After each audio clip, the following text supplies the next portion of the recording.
But the good thing is for the Phillies right now that as they are over 500, it took until June 29th of last season for the Phillies to be 6 games over 500, and it wasn't until July 8th in 2022 that they reached that mark. So already here we are towards the end of April that the Phillies are 6 games over 500. As you were talking about with Johan, his numbers have been phenomenal. He ended the weekend with a 264 average, 630 OPS. Had some really good at-bats. We saw a 3-hit game. We saw 2 hits and a run. We saw him in the total over 9 games, a stretch of 9 games, 11 hits, 4 stolen bases, and just 1 strikeout. He's looking better. Alec Bohm continues to be fantastic. One of the consistent parts of this group. His third base play alone has been what's fun to watch, though. In addition to, of course, I don't know, maybe having 2 3-run homers Friday night, but to continue to have RBIs, and the amount of RBIs he's had has been the offensive boost for him. But also on the defensive side, just his hands, his accuracy. He's playing so smooth, and the fluidity of like grabbing the ball, step, throw. It's not bobbling. It's not, knock on wood. It's not some of the struggles that we've seen in the past for Bohm. So he's been absolutely a tremendous bright spot. And there was some lineup tinkering too this weekend. There was. Castellanos got moved up on, was that Friday? And then Bryson Stott got put down in the 8 hole yesterday, which is, I'm not worried about him because he's still giving you good at-bats, but he's one where you see him down 8th and you go, oh, okay. But, Jamie, it worked. It worked because he broke out of that 0-13 slump he was in. He finally got a hit. He finally got to score a run. It worked. Rob's moves have been working, and whether it's Brandon Marsh up in the 6 hole or Castellanos down, Marsh down, he's been tinkering some, so you can't get on him for not doing anything. Yes, exactly. And I'm all for, as you guys know, I'm one of the biggest people that's like, make a change. If it's not working, make a change. Something as simple as moving you in the batting order might help. And we saw that pay off for Bryson. Finally got a hit after going 0, I think it was 0-13, I believe the number was. But another guy that's been making some changes, Trea Turner. We got to hear from him post-game talking about how he was dealing with that hyperextended elbow at the end of the spring. It took him some time to kind of work back with trainers and get back feeling good. And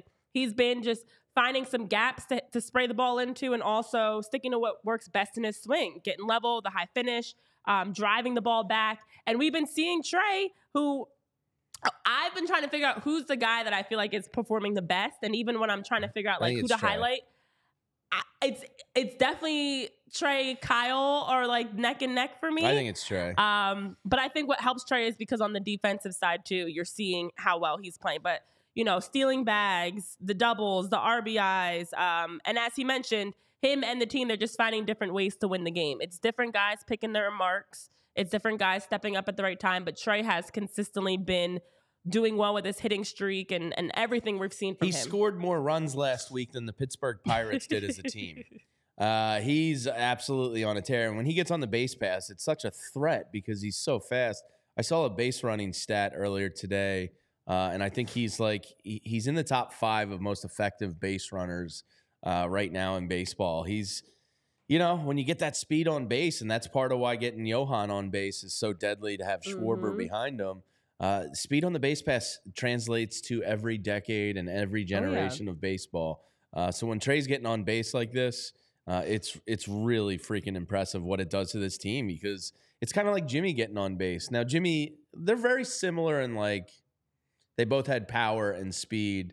But like when Jimmy would get on base, you felt like something good was going to happen, right. Whether it was, you know, defensive positioning on the field, somebody making an error. Like you always have to be thinking about that speed when it's on the pass.